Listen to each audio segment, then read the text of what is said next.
जय हो। धरती पे जब पहला कण आया ना, यह धरती जब बनी, उस पे एक पहला सूक्ष्म रूप में जीव ने जन्म लिया था।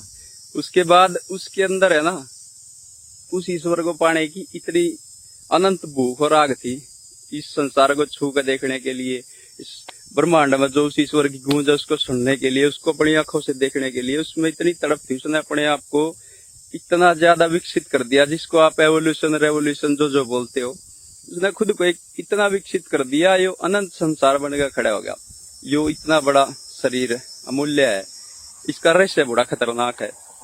ठीक है, आप इस शरीर के मालिक हो, पहले आप अपने दिमाग के मालिक बनो, अपने मन के मालिक बनो, फिर ये जो शरीर है ना, जो शरीर हमारा जो यंत्र है, ये जो पीछे नदी की लहरें आने लग रही है ना, इन लहरों के ऊपर एक लहर को पकड़ने की कोशिश करो, उस एक लहर से शुरू होगा उस एक जल की कण तक जाने की कोशिश करो। आप सारी दुनिया ने अपने आप ने साबित करते रहो ना कि मैं ये वो, यहाँ अपने आप को चैलेंज करके देखो।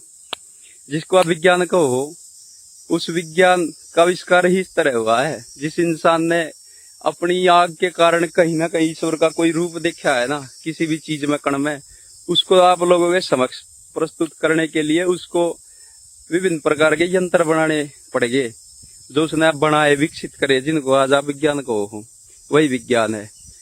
ठीक है, इन नहरों के किनारे बैठ के शराब मत पिया करो, बहुत नेगेटिव एनर्जी यहाँ पे सारी अपने साथ लेके जाओगे फालतू में। ठीक है, फिर आपका मानसिक जो है एकदम से विकृत हो जाओ, मानसिक स्थिति, उसके बाद सब जीवन में फिर गलती होना शुरू हो जाए। तो इनका अच्छा प्रयोग करो।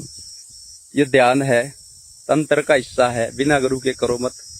ठीक है, ये तंत्र है, यहाँ पे आप बिना किसी बाहरी वस्तु के केवल और केवल इस शरीर के साथ, इस तंत्र के साथ, इस यंत्र को इस तंत्र के साथ जोड़ सकते हो, लेकिन बिना मार्गदर्शन मत करें। अनंत ब्रह्मांड में खो जाओगे, वापिस आओगे नहीं आओगे कोई पता नहीं, पीछे कोई तो हो जिसको पता आप किधर गए, ताकि आपको पीछे पीछे जाके वापिस ले आए। तो गुरु केवल और केवल गुरु के मार्गदर्शन में ही करे ये चीज, ध्यान रखे इस चीज का। ठीक है, धन्यवाद सभी को।